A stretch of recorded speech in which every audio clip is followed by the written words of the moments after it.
Mesdames et messieurs, bonjour et bienvenue sur Avenir TV. Restez avec nous pour ne rien manquer de l'actualité locale et internationale.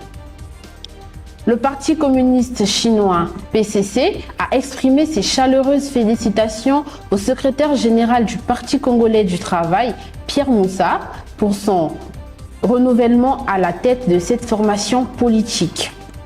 Ce geste diplomatique souligne les relations étroites et cordiales unissant ces deux grands partis historiques depuis des décennies.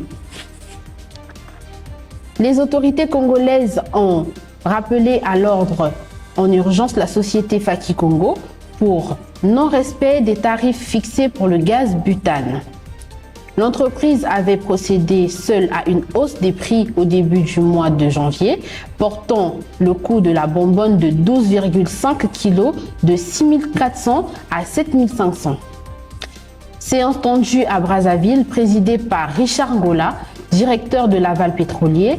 La réunion du 13 janvier a ordonné à Faki de retirer son délai, sa circulation tarifaire et de conformer au prix officiel de 512 francs par kilo pour le consommateur final. Le ministère du Commerce a provisoirement fermé plusieurs agences de la société. L'homme politique et l'écrivain congolais Henri Njombo dédicacera son roman Une semaine au Kinango le 17 janvier à Paris, à l'ambassade de la République du Congo en France. Par le biais de ce pays imaginaire qui est le Kinango, l'écrivain livre une analyse critique des défis sociaux et politiques africains en soulignant la force collective des citoyens contre la corruption et les abus du pouvoir.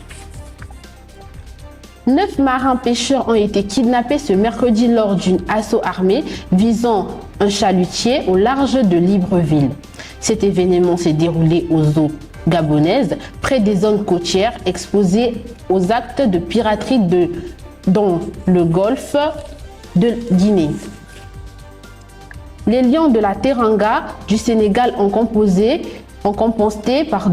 leur billet pour la finale de la CAN 2025 grâce à un succès minimaliste 1-0 face à l'Égypte en demi-finale disputée ce mercredi à Tanger.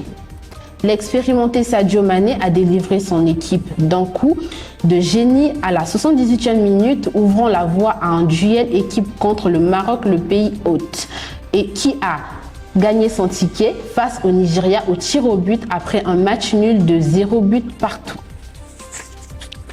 Merci de nous avoir suivis. On se retrouve très bientôt pour une prochaine édition avec ma collègue Mireille Etokabika, sans oublier notre équipe technique composée de Jires Mebata, Sefas Ngakana, Gilres Ngakana, Delvan Gekou et Dina Gaxou. Portez-vous bien, on se retrouve très bientôt.